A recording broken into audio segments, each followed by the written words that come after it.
se adhiere a lo que es al diente, ¿no? El siguiente, por favor. El siguiente. Entonces, haciendo un corte histológico, tenemos esta imagen de lo que es encía, ¿no?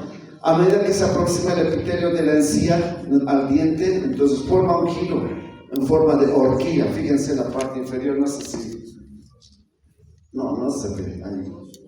No se ve, ¿no? Entonces, ahí en la parte, que ese es el diente, ¿no ve? Lo que está a la izquierda, ese es el esmalte del diente. Fíjense, ese es el esmalte del diente y se va a adherir, ¿no ve? No se une directamente a la encía, sino va a formar como un canal. A ver, regresaremos a eso. Entonces va a ser un giro en forma de horquilla, prosiguiendo en sentido apical, ¿no? Entonces, apical se refiere a la raíz del diente, ¿ya?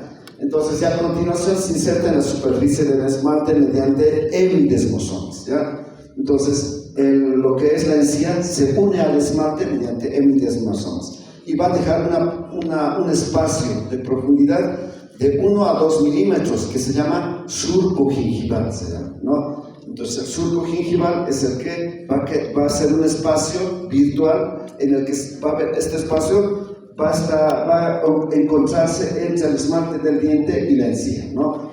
Ese va a ser donde se está adhiriendo a la encía al diente. Entonces ahí está, vemos, ¿no? La encía tiene un epitelio plano estratificado queratinizado. Esa parte saliente de la encía se llama encía libre, se llama. La que está unido a lo que es al diente, al hueso alveolar, se llama encía adherida, se llama, ¿no?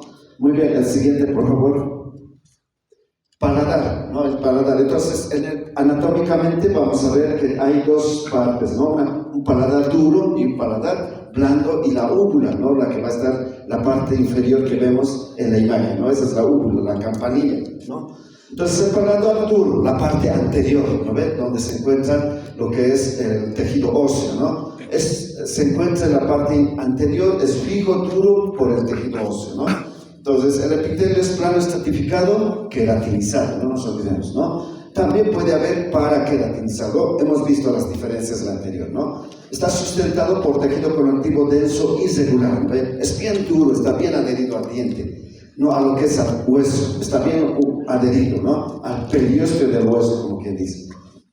Entonces, ahora, en el caso del tejido del paladar blando, el epitelio va a ser epitelio respiratorio, ¿ya? Entonces va a tener epitelio respiratorio y también va a estar combinado con epitelio plano estratificado no queratinizado. Pero ya encontramos en el paladar blando epitelio plano estratificado no queratinizado, ¿no? Entonces el paladar blando está en la parte inferior de la imagen, ¿no? El siguiente, por favor. Ahí está. Entonces, en el paladar, el tejido conectivo de la región anterior lateral, hay tejido adiposo en la superficie, ¿no? Entonces, lateral y posterior. Entonces, va a haber glándulas, ¿no? Entonces, vemos aquí, fíjense, en esta imagen, el corte histológico, vamos a ver el paladar, en la parte superior del epitelio del paladar, tejido conectivo y glándulas. Esas estructuras azules, ¿no? Y celestes constituyen lo que son las glándulas salivales palatinas, ¿no? Glándulas salivales palatinas que va a haber en gran cantidad, fíjense en la parte inferior, ¿no? Para abajo vamos a encontrar tejido conectivo que se va a adherir al periósteo de lo que es el paladar, el tejido óseo, ¿no? Entonces la tinción, ahí está, la tinción es Alcian Blue, ¿no ve? Entonces vemos la siguiente, por favor. En nuestro laboratorio no tenemos ya placas de paladar. Encía teníamos antes, no tenemos. Entonces, algunas tenemos, la mayoría, ¿no ve? Pero algunas no tenemos, ¿no? Entonces, antes teníamos los cortes de encía, de paladar, por ejemplo. Lengua tenemos, ¿no? Lengua, entonces, la lengua es un órgano músculo-membranoso, ahí está, ¿no? La definición histológica. Ubicado en el piso de la boca, ¿no? Está entre el piso, entonces. Tiene gran movilidad, se debe a la masa entremezclado de fibras musculares esqueléticas, ¿no? Entonces tiene gran cantidad de fibras musculares esqueléticas, ¿no ve? Intrínsecas, extrínsecas, y estos prácticamente dan la movilidad a la lengua, ¿no? Gracias a la lengua nos permite articular lo que son las palabras. Entonces está bien inervado la lengua, ¿no? Ustedes mismos van a ver anatómicamente que el área que controla, el área cerebral que controla la lengua es bien extensa, ¿no? Entonces tiene dos caras, ¿no? La cara que estamos viendo en la lengua, esa se llama cara dorsal, ¿no? Cara dorsal. Por debajo se encuentra la cara ventral y los bordes laterales, ¿no? Entonces la superficie dorsal tiene un epitelio plano estratificado no queratinizado, ¿no? No queratinizado. Entonces la punta de las papilas filiformes de la cara dorsal vamos a encontrar epitelio plano estratificado queratinizado. Entonces está combinado la cara dorsal de la lengua, plano estratificado queratinizado, la punta de las papilas filiformes, y plano estratificado no queratinizado, lo que son las papilas fungiformes, las caliciformes, ¿no? Entonces vemos ahí está, ¿no? la parte dorsal de la lengua, en el que vemos los puntos que son las papilas. Ahora enseguida vamos a explicarles cuáles estaríamos viendo, ¿no? Mientras que la parte lateral de la lengua y la parte ventral de la lengua es plano estratificado no queratinizado. El piso de la boca, epitelio plano estratificado no queratinizado, ¿ya? Muy bien, el siguiente, por favor. Lengua, ¿no? La superficie dorsal tiene dos regiones, ¿no? Los dos anteriores, las grande y el tercio posterior, las dos regiones separadas por un surco superficial en forma de B abierto hacia adelante, ¿no? Que es el surco terminal, se lo llama. Entonces, la superficie dorsal del tercio posterior es irregular, ¿no? ¿Por qué es irregular? Porque se encuentra la amígdala lingual, ¿no? Entonces, la amígdala lingual. Hay tres amígdalas: amígdala palatina, amígdala lingual y la amígdala faríngea, ¿ya? Entonces, el que tenemos en el laboratorio es la amígdala palatina, ¿ya? Esta lingual no lo tenemos, ¿no? Entonces, las diferencias, a ver, el tejido linfoide se ha avanzado, lo que son las diferencias, porque las amígdalas son órganos linfoides, ¿no? Entonces, pero tenemos lo que es la amígdala palatina y tenemos también lo que es la amígdala faríngea, ¿no? Eso hay que ver en las plaquitas. Entonces, la superficie dorsal del tercio posterior es irregular, tiene la amígdala lingual, ¿no? Los dos tercios anteriores de la superficie dorsal están cubiertos por papilas linguales, ¿no? La mayor parte de las cuales sobresale la superficie. Como vemos la foto superior, ¿ve? Es irregular, así como la alfombra, ¿no ve? Entonces, y esos corresponden a lo que es las papilas. Entonces, en la parte inferior vamos a ver lo que es la distribución de las papilas, ¿no? Entonces vamos a ver las papilas caliciformes, fíjense en el esquema de la parte inferior. Entonces las papilas caliciformes, que son en número de 10 a 12, se encuentran por delante de la B lingual, ¿no? Las foliáceas en la parte lateral y la parte dorsal, ¿no? Las papilas filiformes se encuentran en la parte dorsal, principalmente, ¿no?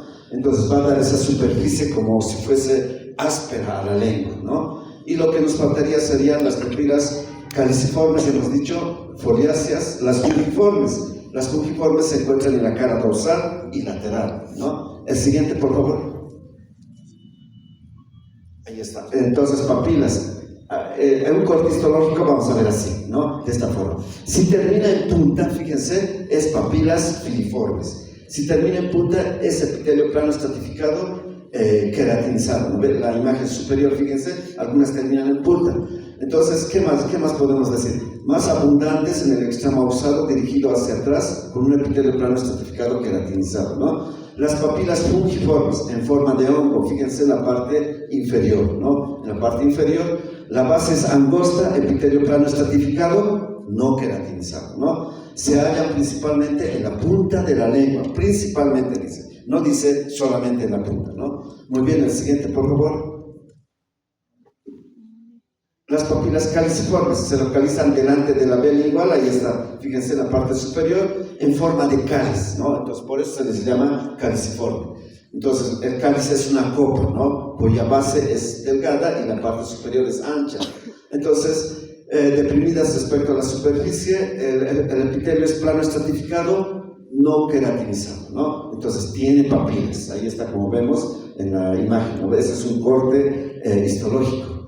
Entonces, papilas foliadas, ¿no? Entonces, las foliadas, ¿qué significa folio? Significa como libro, que están abiertos como libro. Son pliegues laterales, se ubican en la base de la lengua y los bordes laterales, ¿no? no están bien desarrolladas. En los adultos incluso tiende a desaparecer, ¿no? Entonces esas son las papilas foliadas, como vemos en la imagen inferior, ¿no ve? Ahí están las flechitas, están indicando, ¿no?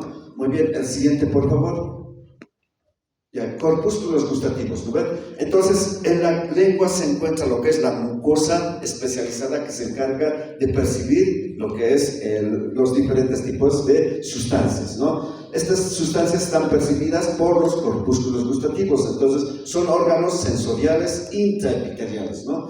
Tienen una función, la de percepción del gusto, ¿no? La superficie de la lengua y la región posterior dan la cavidad, tienen alrededor de unos 3.000 corpúsculos gustativos, ¿no? Cada uno aproximadamente con unos 60 a 80 células, ¿no? Como vemos en la imagen, las flechas que están indicando, esos son los corpúsculos gustativos, ¿no?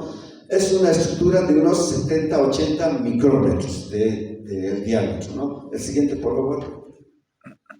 Entonces, los corpúsculos gustativos tienen células basales, células oscuras, células claras, células intermedias, ¿no? Células tienen un promedio de vida de alrededor de 10 días, ¿no?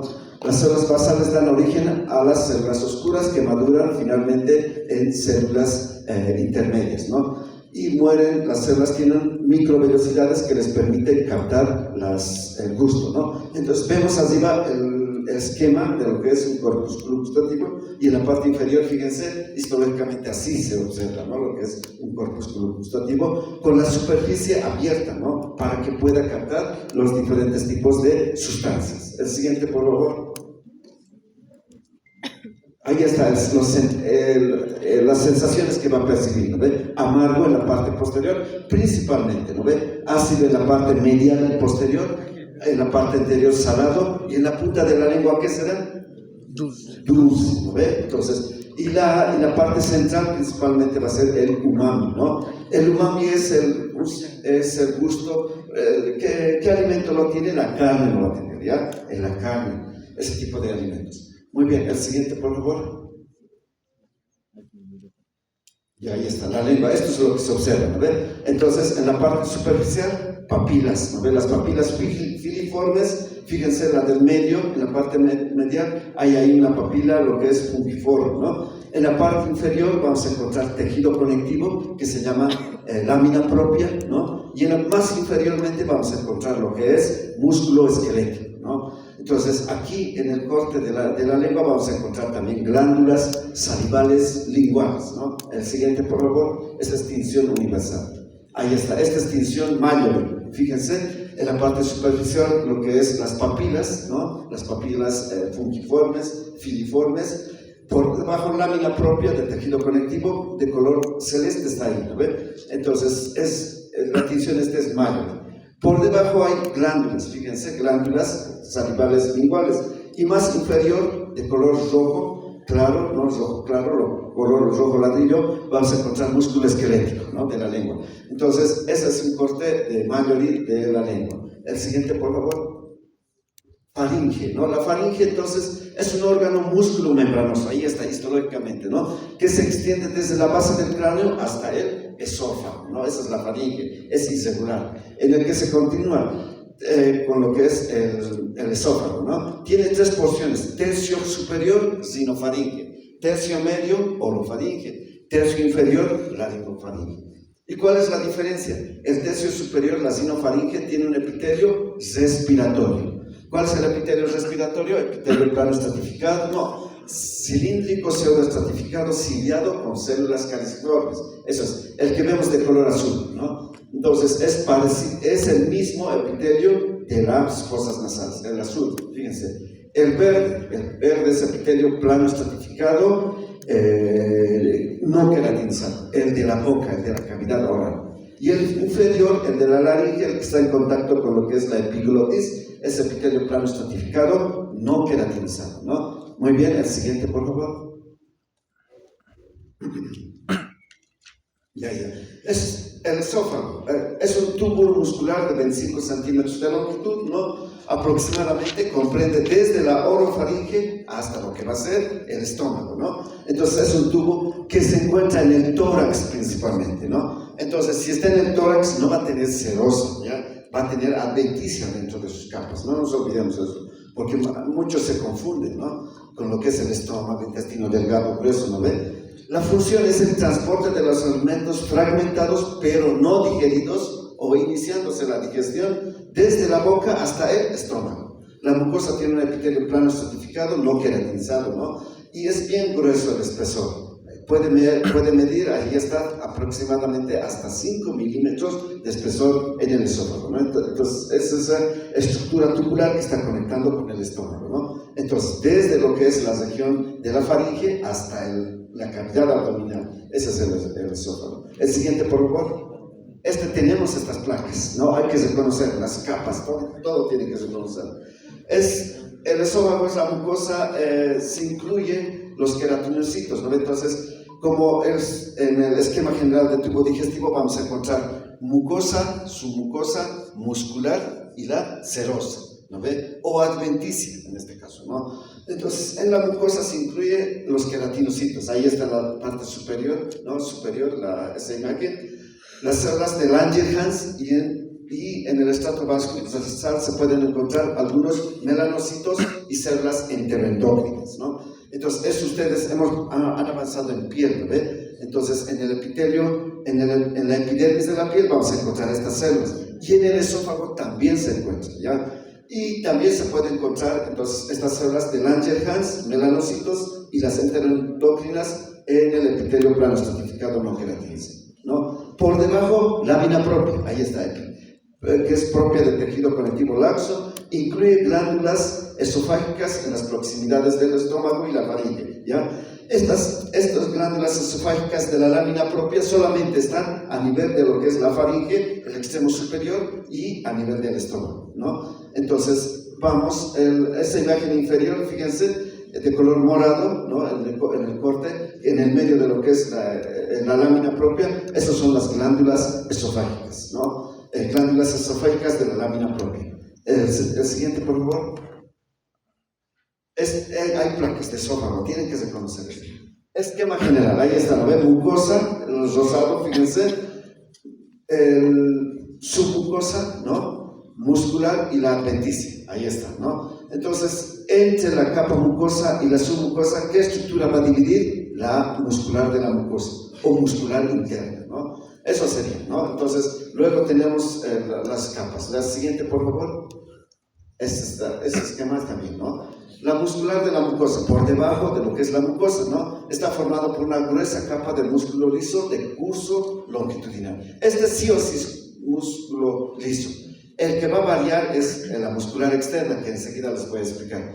Luego, después de lo que es la muscular de la mucosa, encontramos la submucosa, ¿no? La submucosa, fíjense, en la parte inferior de la imagen, donde dice músculo, ¿no? Encima de ese está lo que es la muscular, ¿no? Entonces, ahora en la parte a la derecha vamos a encontrar lo que es la muscular de la mucosa, ¿no? Ahí está, esa es la capa. Esa es en la parte superior, lo que les estoy describiendo. Ahora la submucosa, en la parte inferior, es fibroelástica con glándulas esofágicas seromucosas que producen pepsinógeno lisocínico, ¿no? Entonces, esa es la característica de la submucosa, es fibroelástica. El siguiente, por favor. Muscular externa, ¿no? La muscular externa entonces presenta dos capas, circular interna, longitudinal, externa, ¿no? Entonces la muscular está formado, esto van a tomar en cuenta lo siguiente, en el tercio superior del esófago es músculo estriado, ¿ya? En el tercio medio, la muscular externa es un músculo mixto. ¿Qué significa esto? Músculo esquelético o músculo liso. Y en el tercio inferior solamente vamos a encontrar músculo liso, ¿no? Entonces, esa es la característica de la muscular externa. Muy bien, el siguiente, por favor.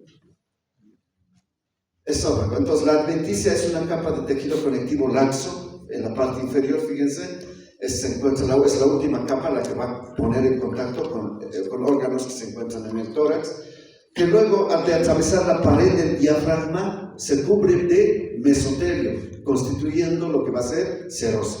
Entonces, en esta imagen, fíjense, se está viendo los dos tipos de epitelio. A este lado, el estómago, ¿no? El estómago, ¿qué tipo de epitelio tiene? Un epitelio cilíndrico simple, secretor, no tiene células calciformes. Y hacia la izquierda vamos a ver el epitelio del esófago. Entonces, esa es la zona de transición. Entonces, esta zona de transición tiene serosa, ¿no? Serosa va a tener, porque ya se encuentra dentro de lo que va a ser la cavidad abdominal. Y vemos en la imagen inferior, fíjense, la última capa ya es totalmente regular, ¿no? Entonces eso ya correspondería a serosa. El siguiente, por favor. Las glándulas, vamos a hablar de las tres glándulas mayores, ¿no? Entonces tenemos la parótida, submaxilar y la sublingual, ¿no? Entonces la glándula parótida, ¿no? Cuyo conducto principal se llama conducto de Steno, ¿no ve? Steno, no se olvide.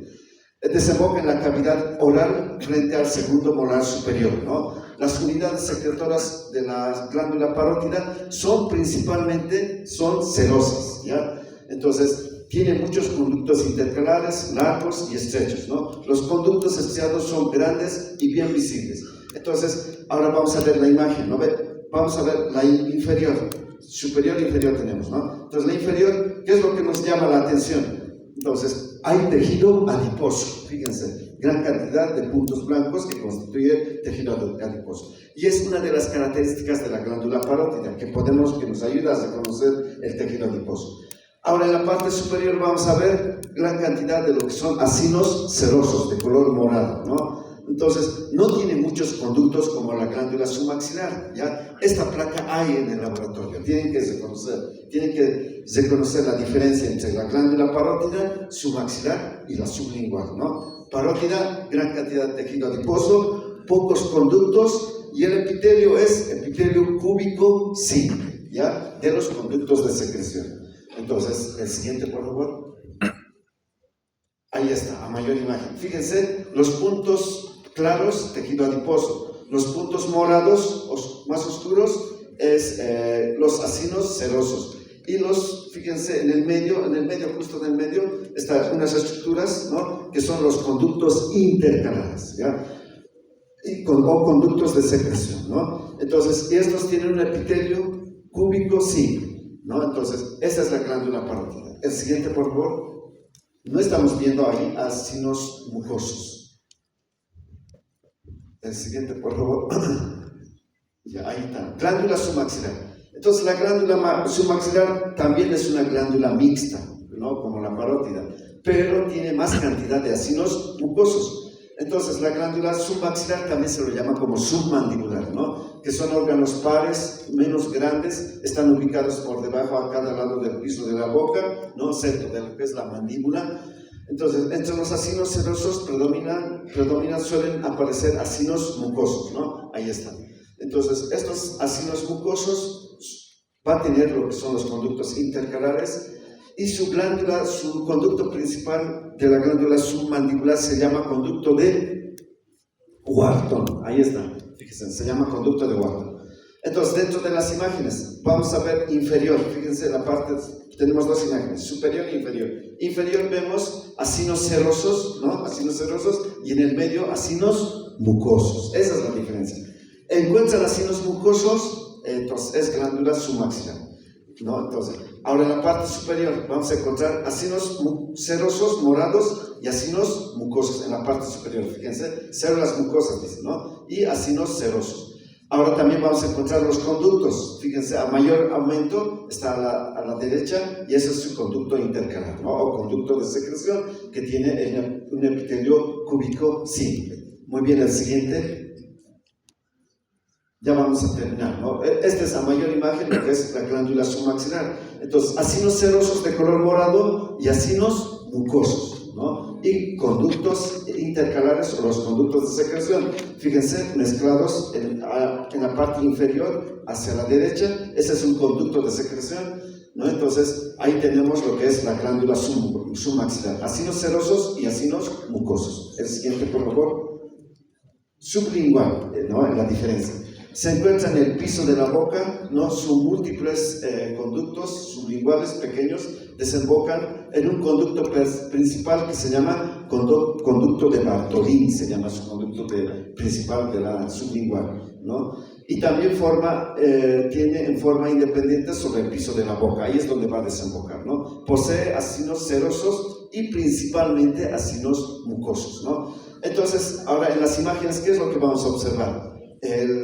Fíjense en la parte inferior, gran cantidad de acinos mucosos, ¿no? Entonces, en la submaxilar eran acinos serosos y mucosos, pero aquí hay la mayor cantidad son acinos mucosos, ¿no? En la parte inferior y también en la parte superior vamos a encontrar también acinos mucosos. ¿Cuál es la característica? No se tiñen con la tinción universal y vemos los acinos pálidos, ¿no? De color blanquecino.